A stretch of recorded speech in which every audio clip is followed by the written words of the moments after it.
আমাদের এখানে এরকম ছিল নাকি? আমরা তো মোটামুটি একটা সুন্দর পরিবেশের জায়গা। আমরা সবাই মোটামুটি নিশ্চিন্তেই একরকম থাকতাম। আমি তো আসলে এই জায়গায় থাকি না। আমি থাকি ঢাকায়। তো এটা আমার জন্মস্থান, আমার বাড়ি। এখানে মাঝে, মাঝে আসি। হয়তো মাসে ১ বা ২ বার আসা হয়। তা আমার মনে হয় যে গত ২০-২৫ দিন আগে একবার আসছিলাম আমরা। আবার কালকে আসছি। তো এসে দেখলাম যে বিদ্যুৎ নাই। বিদ্যুতের লাইন কাটা এখানে, মানে চোরে কেটে নিয়ে গেছে। আর তারপরে ভিতরে গিয়ে দেখলাম যে সমস্ত জিনিস নষ্ট হয়ে গেছে, যেহেতু কারেন্ট ছিল না। কেউ তো টের পায় নাই যে ভেতরে কারেন্ট নাই।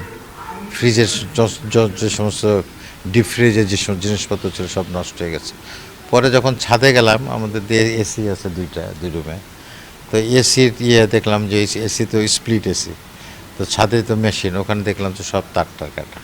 এইদিকে আমাদের গ্যারেজ, ওই যে গ্যারেজ দেখা যাচ্ছে, গ্যারেজের এই দিক দিয়ে লাইনের তার আছে, সব কেটে নিয়ে যাচ্ছে। তো এটা প্রায়শই হচ্ছে। এর আগেও ৬ মাস আগে একবার এরকম হলো যে এখান থেকে তারটা কেটে নিয়ে যায় ওই লাইন থেকে। সেগুলো তামার তার থাকে, কেটে নিয়ে যায়। আবার এসির সঙ্গে যে তার পাইপ থাকে সেগুলো তার।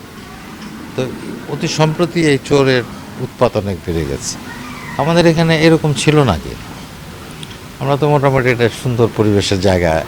আমরা সবাই মোটামুটি নিশ্চিন্তেই একরকম থাকতাম আর কি। তো অতি সম্প্রতি দেখা যাচ্ছে যে চোরের উপদ্রব বেড়ে গেছে, এবং যতটুকু খোঁজ খবর নিয়ে জানা গেল, এর মধ্যে সম্প্রতি একটা চোর ধরাও পড়েছে।